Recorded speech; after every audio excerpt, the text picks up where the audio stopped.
सबको यथा योग्य नमन। मैं आत्म परिचय परिच्छेद 435 लेकर उपस्थित हुआ हूँ। देवी भागवत महापुराण 11 अध्याय में श्लोक संख्या 54 से लेकर 60 तक इसे आप सुनेंगे।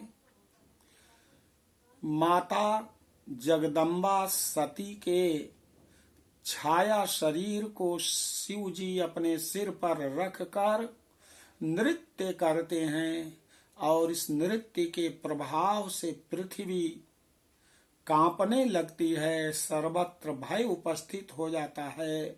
उसका चित्रण किया गया है। आइए माता भगवती को शंख ध्वनि द्वारा सर्वप्रथम प्रणाम करते हैं। इसके बाद इस श्लोक को सुनते हुए भावार्थ को अपने अंतःकरण में धारण करने का प्रयास करते हैं।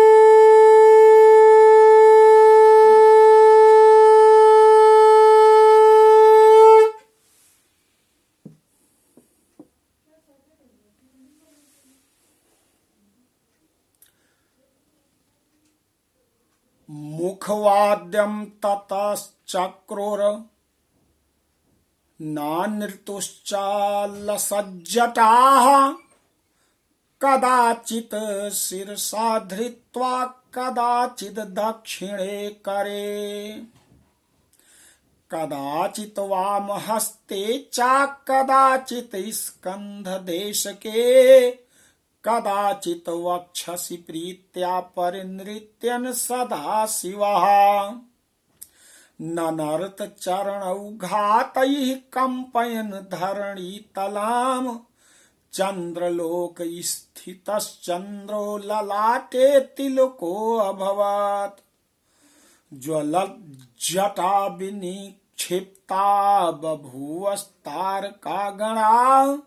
सूर्यलोकस्थिता सूर्या कंठे भूषणतां गता कूर्मानन्तौ पीडितौ तां धरणीं त्यक्तुम् उद्यतौ नृत्यवेग प्रवृद्धेन वायुना च महीधरा